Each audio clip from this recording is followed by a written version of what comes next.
So I'm going to go ahead and start. And first, I just want to thank you all for coming here, because I really believe that artivism will save the world. The unique energy of art and activism, in my experience, is transformative. It shifts and changes culture, but the most powerful aspect of artivism lies in the transformation that it can cultivate in the individuals and collectives who choose to engage with art in this way. You know, pushing the system, sometimes it just doesn't move an inch. But one of the things that I've learned in 10 years of movement work is that the revolution is relationship, and the transformation often starts within ourselves. What you're going to be seeing up here is just a collage of all the work that we've done. So it may match up with what I'm talking about, or it may not, but I'll come around to it. Art, I bore witness to the transformation from the Ferguson Uprising to the Trevino occupation to the Breonna Taylor Uprising. So I'm going to share with you a few of the lessons that I learned on this revolutionary journey, but some of you heard my secret earlier, but I'm just going to tell you, you can come a little closer. I can't draw at all. At all. The Artivists, my friends, Christina and Jelani, they don't even let me do lettering. So, you know, how does someone who doesn't even draw or paint get something in the Smithsonian? The truth is that I simply chose to act. On August 9th, like so many others, I saw the aftermath of Mike Brown's death play out on my Twitter feed. The police left Mike's body baking in the hot August heat for 4.5 hours. They brought in dogs before they brought a sheet to cover him. The people began to wail, and you could hear it. They brought roses to amplify his humanity. And Mike's mother scattered the petals over the red stain that marked the spot where he took his final breath. When the cops let the dogs pee on the red petals that covered Mike's blood, there was a collective snap of a final straw. And the wail of the people turned into a ferocious and righteous outrage, a scream so loud and visceral, it reverberated around the world. And in that rotation, nothing would ever be the same. I was one of the first to arrive at the Ferguson Police Department. I had dumpster dived a cache of art supplies tossed away by a privileged university student. So I came armed. Hello, friend, I remember you. I came armed with Sharpies and poster paper. And I watched the parking lot swell from a few people to hundreds. While there, I encountered a toddler, wide-eyed and shocked, standing in the front lines of a protest. They shot Mike, and I saw him dead in the street. He said it factually, with an aged woefulness. I helped him make a protest sign by tracing his hands. We talked big words like justice, and I spelled it out for his 6-year-old sister, who wrote the J backward. I realized there were other children who had bore witness to that trauma, so I took a button maker, that same button maker that's over there, magazines, markers, and glue, and I set up catty corner from where Mike laid. And there, over a story wall that grew and grew, I realized that art, and not necessarily the kind of art that goes for a high price or hangs in a museum or a gallery, but art created to process suffering is essential to cultural change. Because to create change, we must first connect and listen. We must be present with the humans who are most impacted. This was a lesson taught to me by the children of Canfield. like the 8-year-old who made a button on pink construction paper that said, "I don't trust the police." You know, not all cops are bad, I said. This child with braids and barrettes humbled me with her sincere retort. Yeah, but how will I know the difference? I sat in the discomfort of a little girl peeling away my blinders of privilege, felt the fear and helplessness of being small with no power and being afraid of both gang and police. Felt the conviction in her statement that prompted me to write in all caps on my paper button, "I don't trust the police." Viktor Frankl, a Holocaust survivor, says, "Despair is suffering without meaning."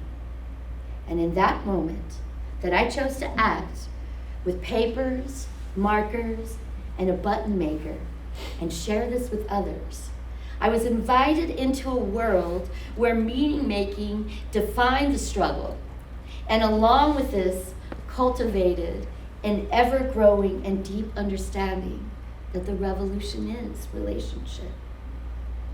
This leads to the second lesson. About 2 months into the Ferguson Uprising, a human from Oakland came to show support. "Where's the art build?" they asked.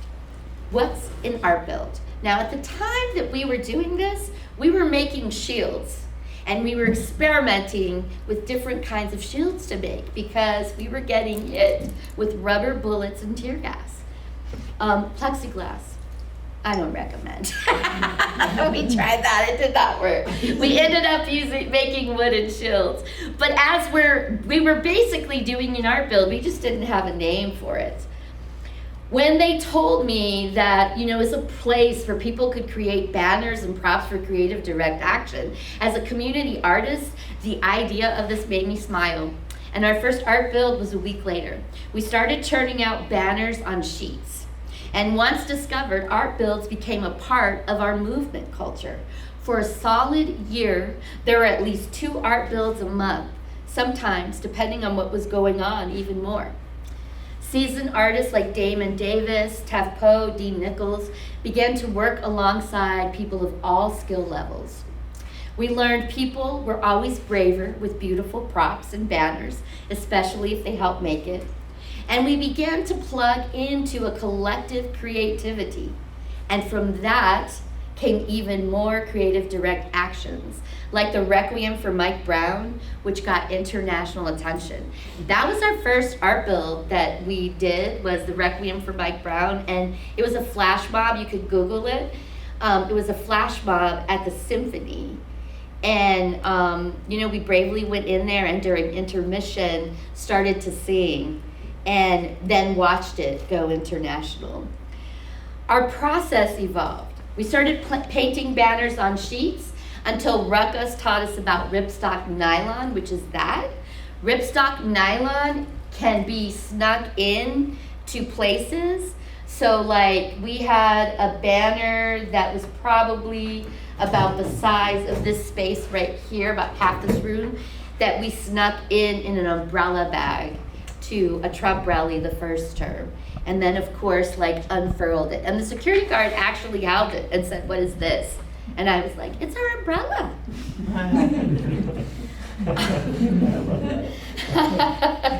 Well, I'm not just here to talk about art. This is a call to action. I hope that you all start sneaking into all kinds of places. During the Ferguson Uprising, we were all more prolific than we had ever been, and the learning curve kept changing because our growing imagination and creativity demanded more. We learned about the joy of culture hacking, where you take power's iconic symbols, like, say, the Cardinal mascot, and turn them into a protester. 15 collaborators worked on the MLK banner, comprised of images of Ferguson activists in two almost all-nighters, and it's a work of art. The fatigue was worth it after seeing people's response. They would find themselves on that banner and take photos. To be remembered in art for their part of this uprising is another reason why this work matters. Art is our humanity. It's our dignity. It's the reclaiming of it is for everyone and is part of decolonizing us. This is also why there are so many Artivist pieces missing. People felt connected and begged and pleaded, and in some instances they swiped the art. The MLK collage banner was hanging in a church and mysteriously disappeared. I fully expect to find it on eBay someday. Wooden shields made from plywood, water hose, and screws were created out of genuine fear of tear gas and batons. But when painted with portraits of famous activists, became joyfully in high demand and something people were proud to carry. Artivist Fabio Rodriguez elevated shield making to fine art, but instead of presenting it to a gallery, he started making shields for parents whose children were killed by the police. And when we asked folks from Standing Rock what they needed to be supported in their struggle, they said shields like we had in Ferguson, except they wanted some with mirrors so the cops could see themselves. And it was what I call the Standing Rock mirrored casket shield rift because they saw all the art that we were doing. We figured out how to make it happen, improved on the original design, and folks from St. Louis wrote messages of solidarity on the inside of the shields for the water protectors. This is how movement is built. With each art build and creation, our imagination of what could be expanded, of what we could do, expanded, as did our ability to collaborate. The St. Louis Arch was always a target, but it took a whole year of ideation, which at one point included discussions of drones, harpoons, and kites. Helium-filled weather balloons were ultimately that was used. The banner, which spread over an entire room, was made in 2 days in the midst of the first-year anniversary celebration. The procrastination was not our fault. The nonprofits that the funding was being siphoned through presented bureaucratic obstacle courses. The mirrored casket happened because I literally camped out on the door of the director. They were unsure about it because it was something new. For this reason, much of the work was done out of pocket or through grassroots funding. To see our creative visions come together made us begin to believe just maybe we could change the world. In the grueling world of activism, there are few wins.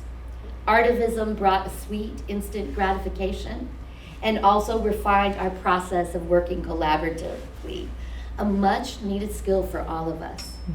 The distilled language on banners and street theaters began to shape and change culture, and not just in St. Louis.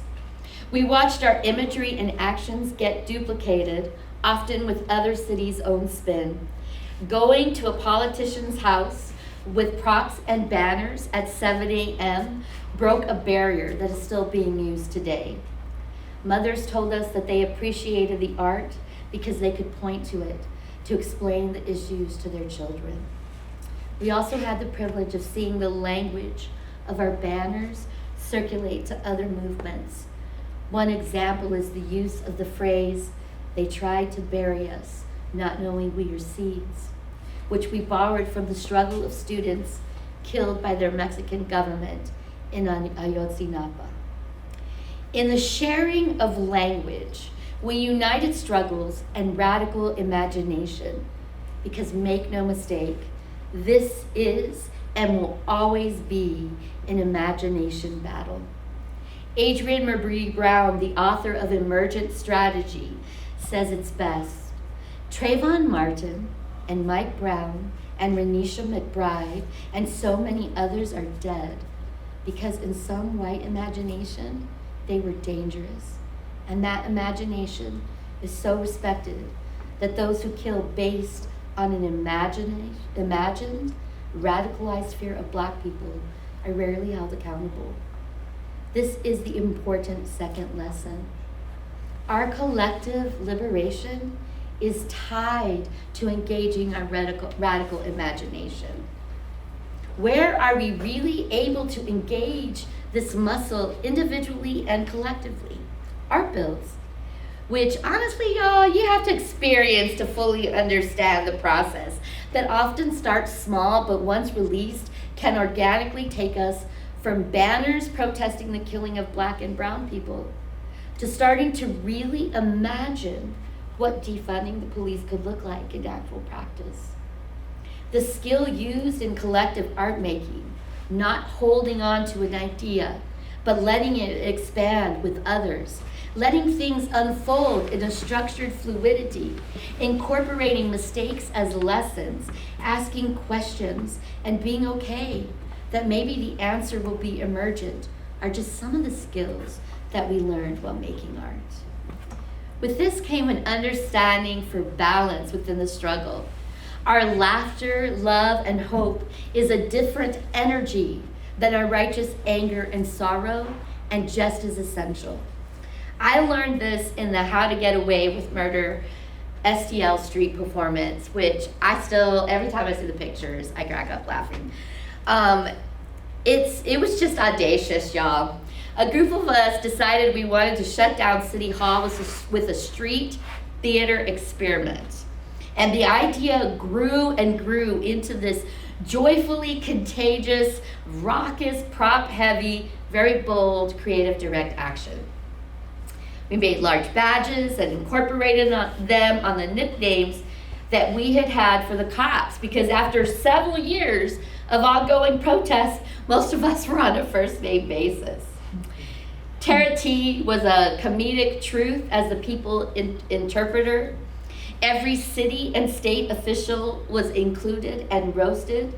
It should be noted that our governor at the time, Eric Greitens, who later got removed because of a sex scandal, which involved tying up his mistress, taking photos, and then blackmailing her, was played by this normally quiet activist by the name of Philip Weeks.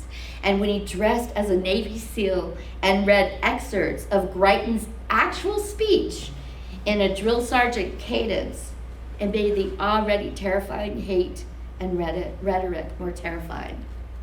The action prompted the lockdown of City Hall, so we literally had a captive audience watching from the windows. And I can't believe we did this, but we actually set something on fire, warmed our hands over it, and then put it out with an extinguisher and swept it up. We didn't get arrested, and I'm kind of convinced it's because we had clown noses and costumes, and I'm really not gonna lie, I had a Dia de los Muertos party planned for that day, and if I hadn't, I might have pushed the arrest a little more because I think the pictures would have been epic.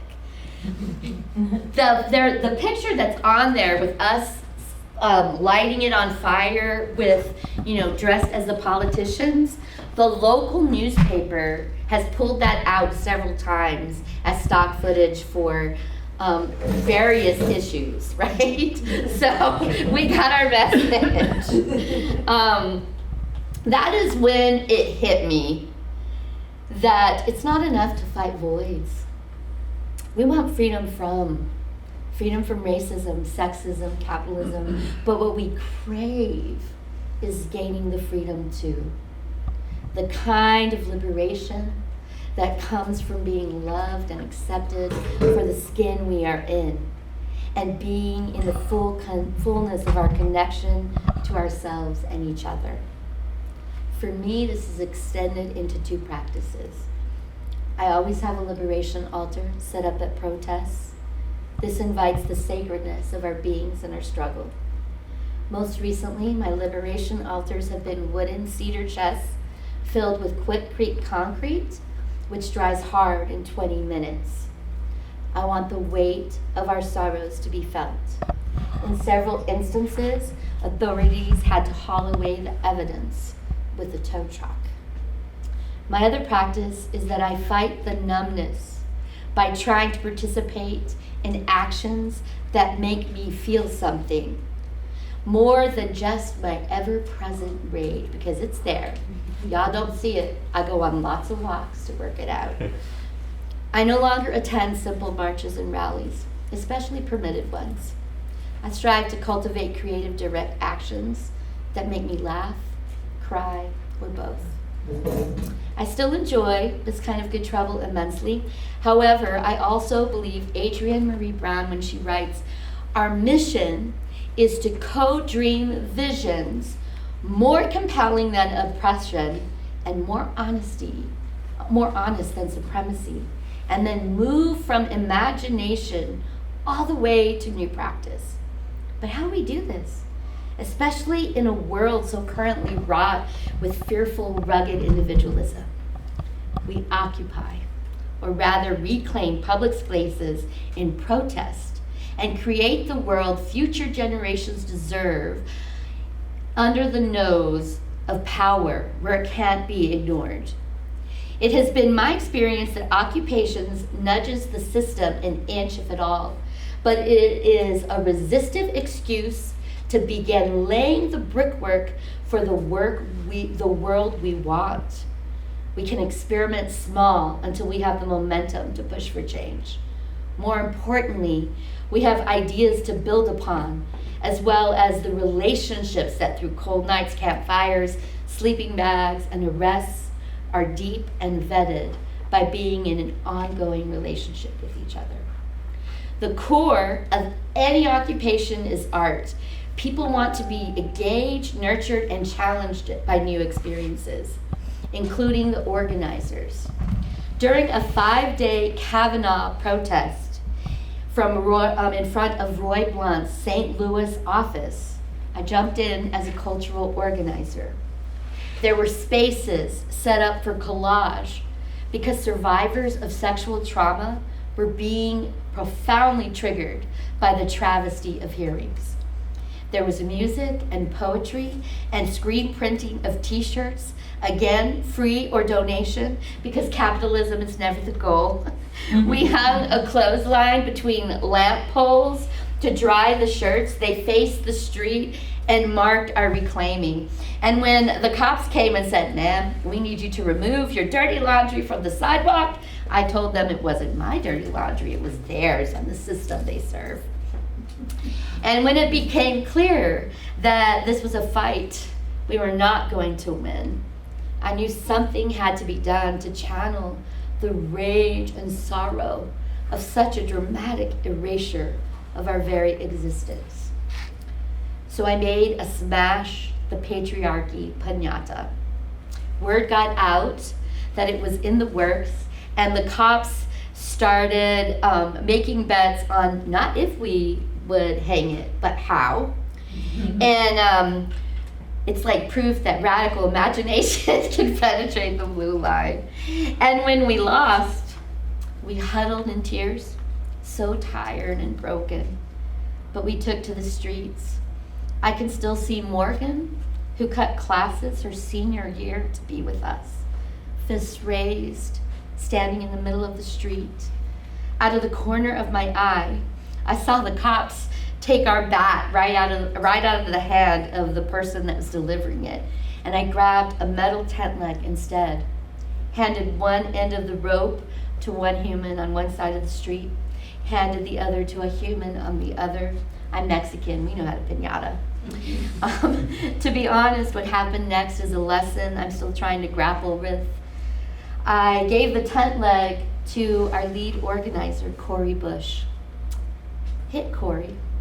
She gave one soft tap, and I was like, "No, Corey, hit it until you don't feel like hitting it anymore." And in that moment, the woman that I'm proud to say was my congresswoman before APEC invested $20 million in the St. Louis primary. Angry. She smashed the patriarchy to bits in a flurry of rage and tears. And it was a moment of Black woman vulnerability that, in retrospect, I wonder if it could be handled more privately, more tenderly. Corey questioned it too. Someone told her she should be ashamed to show such weakness. I was furious. It was anything but weak. It was the strength of the river carving out rock. We all felt Corey's courage, the true cost of unchecked power in DC. people miles away, but still with enough power to completely break our hearts. I still don't know if I would do that action again, knowing just how potent it was. Corey did say that I could use the pictures whenever I want. I trust her. You should too.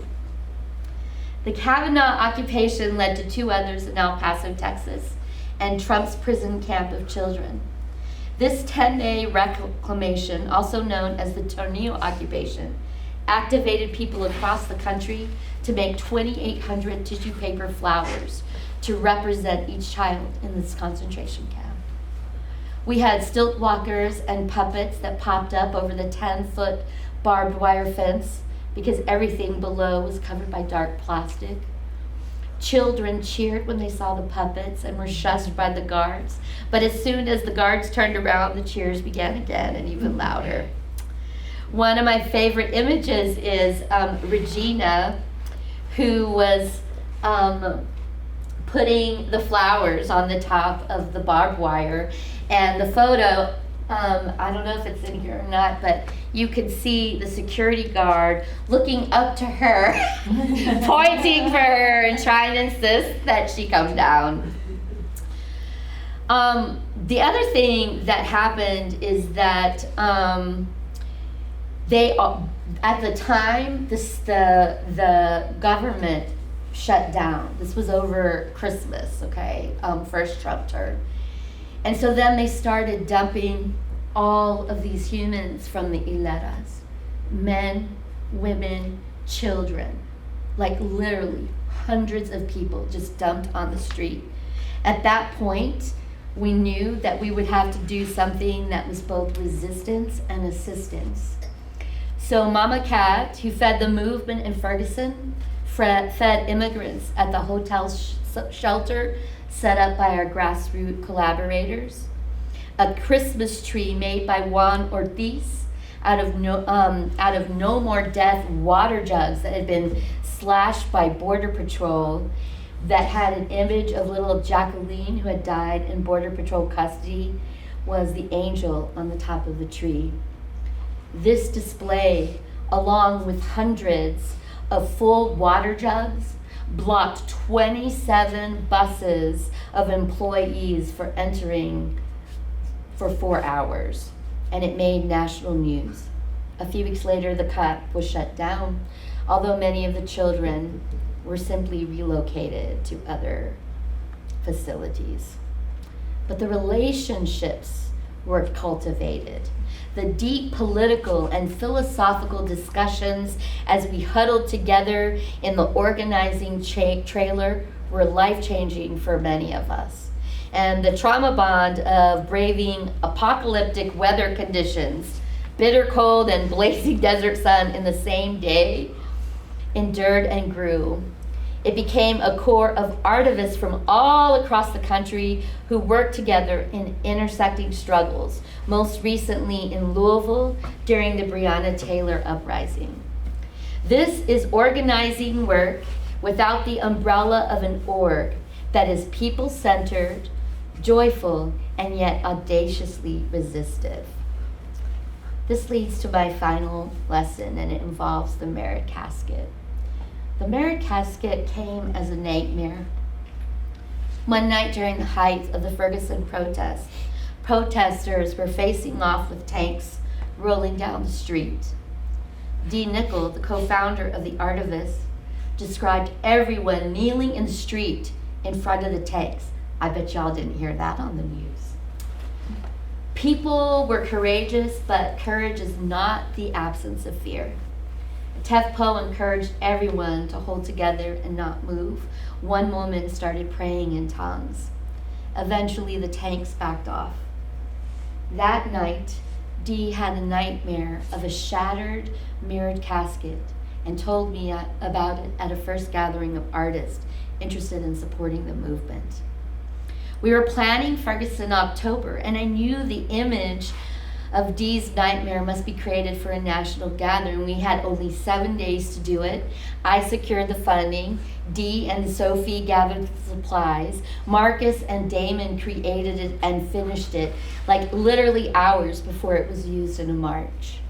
And I will never forget seeing hundreds of people from opposite ends of Ferguson meet, then part way for the casket being carried to the front. People had different interpretations of what it meant, but for me, it was a call to see our inherent beauty and worth despite the brokenness of our system. We cannot look away or avoid the nightmare. We cannot choose to focus only on the dream. Yes, this beautiful sculpture is in the Smithsonian and it is now at risk, but the reason for its creation still exists. People are still getting killed. Angela Davis reminded us that the impact can be different than outcome and that we had already changed the world. This is how we hold the beauty and the horror, and this is the invitation and the call. We know that these are turbulent and uncertain times. There is a collective angst that is palpable. Maintaining this unsustainable status quo has been normalized, but it is also painfully out of alignment with our humanity. In my opinion, we are in system collapse. Schools, healthcare, industry, there's evidence everywhere, and it's terrifying. But it is also an opportunity to have real and lasting impact if we can come together, and not just at the polls, y'all. We have to begin to mobilize. Our politicians are not going to save us. We are. We must. And we must do it for the young folks, because we can't leave them with this world that we're in. I want to read you my call to action. And I'm going to close out with that and then open with any questions that you all have. This is something that I wrote during the time that right after Trump got elected for the second term. And, you know, I fought really hard for that first time. I mean, we really did. So I was devastated when he got elected again. But I'm looking for it and I can't find it. But I also think that it's an invitation for us to dream. So this is the closing out. I'm writing this the day after Trump won again. I'm sad, but not shocked. We have been on this trajectory for longer than this moment. It came each time we strategically betrayed our humanity for a temporary moment of comfort, or a Band-Aid, or a hope that maybe this time it will work, but it hasn't. Instead, we were marketed fascist Pepsi and genocide Coke with a splash of saccharine joy. This fear and anxiety rolling around your gut is real. The system is failing, but it was never designed for Black, brown, indigenous, queer, Asian, or the poor anyway. The fear and uncertainty is the dis-ease of settling for too little, for too long, and knowing it could still get worse. It is your humanity reaching for joy, telling you there are things worth fighting for, and current political parties are rarely one of them. So what is? Our rest, laughter, peace, compassion, tenderness, our children, our elders, our land, our dignity, our seeds, our air, our hope, dreams, and being loved and respected for the bodies we live in. Sounds utopian, doesn't it? Only because empire has ingrained in us through culture that these basics are a dream, while their cruelty becomes nightmarish. We are told we don't deserve health care or housing or education because bombing other countries is more important. To counter this, we must organize in a way that reshapes the cultural landscape of what we demand for ourselves. Because it's hard to know that you are thirsty for water if you've never had a drop to drink. Resistance isn't just protest. It's living liberatory values, even when hard and inconvenient. And it is showing through action that others can do the same. The reason why is because the insistence of holding space for our spirits and our bodies is so much less harder than the numbing survival of having it completely ignored. It is carving out rest, though even everyone around you and your own psyche is hardwired by capitalism for productivity. It is grieving long after 4 days of bereavement. It is feeling your worth and the worth of other human beings around you. And it is knowing a system that really sees us hasn't been built by us yet. It is knowing we are always building the bridge while we walk on it, and being okay that sometimes the steps aren't certain or clear-cut. It means our protests and creative direct actions will vigorously challenge injustice, but also shore us up to lay foundations for a kinder, more sacred world with integrity. Amen.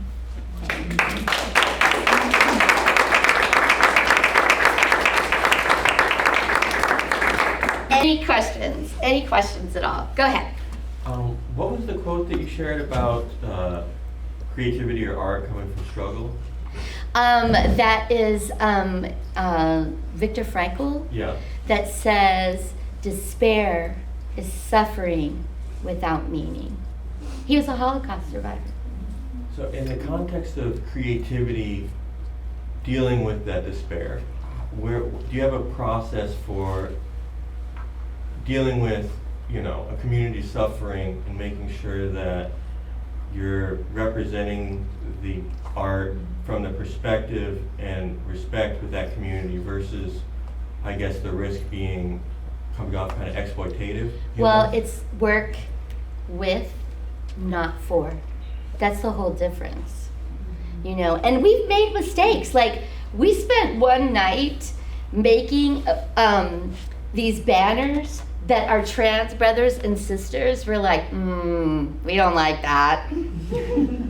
That is they called it out. They were like, it's ableism, because what we did is we had it was the district attorney and the governor, and we had them as like co-joined twins and had them in lingerie and everything. And we got called out for that because it's ableism.